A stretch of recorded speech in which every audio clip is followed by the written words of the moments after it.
అందరికీ తెలిసిందే పులికాట్ ఉప్పునీటి సరస్సులో నేలపట్టు బర్డ్ శాంక్చురీలో మనకి వివిధ రకమైనటువంటి పక్షి జాతులు ముఖ్యంగా పెలికన్స్ కానీ ఫ్లెమింగోస్ కానీ ఆర్కిటిక్ టర్న్స్ కానీ ఇట్లా దేశ నలుమూల నుంచి అదేవిధంగా కొన్ని పక్షి జాతులు మనకి ఆర్కిటిక్ ఏరియా నుంచి కూడా వచ్చేది, కొన్ని సైబీరియా నుంచి వచ్చే కూడా పక్షి జాతులు కూడా నేలపట్టు బర్డ్ శాంక్చురీకి రావటం జరుగుతుంది. సో ఈ సీజన్లో ముఖ్యంగా మనకి ఈ పక్షులన్నీ కూడా అక్టోబర్ ఎండింగ్ నుంచి మార్చ్ వరకు ఈ పులికాట్ సరస్సు మరియు నేలపట్టు ఇకోసిస్టంలో అవి బ్రీడింగ్ కోసం వస్తాయి. ఈసారి మనకి నేలపట్టు చోట ఒకటి, అదేవిధంగా ఆటకాని తిప్ప, అదేవిధంగా సూళ్ళూరుపేటలో మనకి మెయిన్ వెన్యూ ఉంటుంది.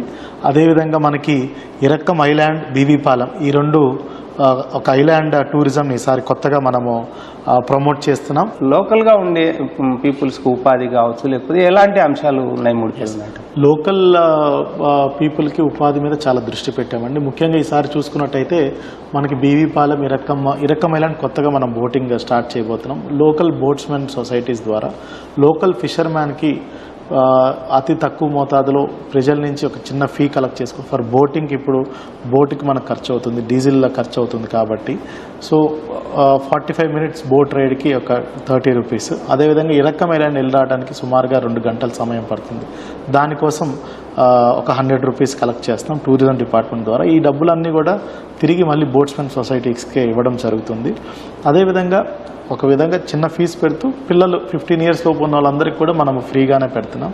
లోకల్ టాలెంట్ని బయటకు తీసే విధంగా, లోకల్ స్టాల్స్ని పెట్టుకునే విధంగా ఉచితంగానే వాళ్ళు దాని నుంచి ఏదన్నా ఉపాధి పొందే విధంగా కూడా మనం చేస్తున్నాం. ఎంతమంది సందర్శకులు వస్తారని అంచనా వేస్తున్నారు? ఆ సందర్శకులకు ఆ ప్రాంతానికి వచ్చేకి, రావడానికి, వెళ్ళడానికి రవాణా సౌకర్యాలు కావచ్చు, లేకపోతే ఆ ప్రాంతాల్లో సౌకర్యాలు, వసతి సౌకర్యాలు ఏమైనా ఉన్నాయి? ఎలా ఉన్నాయి? మనకి ట్రాన్స్పోర్టేషన్కి సంబంధించి ముఖ్యంగా ఉచిత బస్సు అనేది ఎట్లాగో మహిళలందరికీ ఉంది కాబట్టి చాలామంది దాని ద్వారా వస్తారని మా అంచనా ఉంది. దాని తగ్గట్టు మనం ఆర్టీసీ ద్వారా కూడా బస్సెస్ కొన్ని ఏర్పాటు చేయడం జరిగింది, అడిషనల్ బస్సెస్ ఈ 2 డేస్.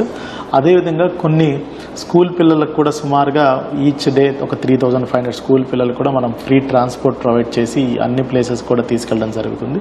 ఇది కాకుండా ఒక 25 బస్సెస్ మనం డిఫరెంట్ లొకేషన్స్లో ఫ్రీ ట్రాన్స్పోర్ట్ కోసం ప్రొవైడ్ చేస్తున్నాం. ఎవరన్నా ఇబ్బందికర పరిస్థితుల్లో ఉన్నా, ఎవరన్నా అఫోర్డ్ చేయలేని వాళ్ళకు కూడా ఈ అన్ని ప్లేసులకు వెళ్ళడానికి 25 బస్సెస్ మనము ఫ్రీగా రన్ చేయడం జరుగుతుంది. అదేవిధంగా అన్ని లొకేషన్స్లో కూడా మనం బేసిక్ ఫెసిలిటీస్, బేసిక్ అమ్యూనిటీస్ అన్నిటిని కూడా, టాయిలెట్స్, డ్రింకింగ్ వాటర్ అన్నిటిని కూడా మనము ప్రొవైడ్ చేస్తున్నాము. అదేవిధంగా మనకి బీవీపాలెంలో ఏదైతే టూరిజం ప్రాపర్టీస్ ఉన్నాయో ఇది వరకు శిథిలావస్థలో ఉన్నాయి, గడిచిన సంవత్సరం నుంచి వాటిని రెనోవేట్ చేసి సుమారుగా ఒక 10 స్టాండర్డ్ రూమ్స్ని, అంటే ఏసీ స్టాండర్డ్ రూమ్స్ని కూడా అందుబాటులోకి తీసుకొచ్చాము. ప్లేయింగ్ గ్రౌండ్స్ని వీటన్నిటిలో కూడా ఇప్పుడు బీవీపాలెంలో కానీ, నేలపట్లో కానీ, అదేవిధంగా ఆటకాని తిప్పలో కూడా మా ప్లేయింగ్ గ్రౌండ్స్ అన్నింటిని కూడా పిల్లల సౌకర్యం మేరకు ప్లేయింగ్ గ్రౌండ్స్ని కూడా తీసుకోవడం జరిగింది. సరే, అంటే భద్రతకు సంబంధించి చిన్నపిల్లలు వస్తారు, మహిళలు అధిక సంఖ్యలో వచ్చేందుకుంది కదా, ఆ అంశంపై ఎలాంటి జాగ్రత్తలు? భద్రత మీద కూడా మనం దృష్టి సారించి చాలా వరకు సీసీటీవీ కెమెరాలు ఈ లొకేషన్స్ అన్నీ పెట్టడం జరిగింది. అదేవిధంగా డ్రోన్ సహాయం తీసుకుంటున్నాము. మా దగ్గర జిల్లాలో చాలా డ్రోన్స్ మాకు అందుబాటులో ఉన్నాయి. సో వీటన్నిటిని కూడా ఆ లొకేషన్స్ అన్నింటిలో కూడా డ్రోన్స్ని పెట్టి traffic movement, law and order సమస్యలు కూడా డ్రోన్ సహాయంతో మనము ఇంటిగ్రేట్ చేస్తూ ఎక్కడికక్కడ మనము యాక్షన్ తీసుకోవడం జరుగుతుంది. బోటింగ్ ప్లేసెస్లో ఖచ్చితంగా లైఫ్ జాకెట్ కంపల్సరీ చేసాం. సో లైఫ్ జాకెట్ వేసుకుంటేనే వాళ్ళని మనము బోట్ రైడ్ కూడా అలౌ చేయడం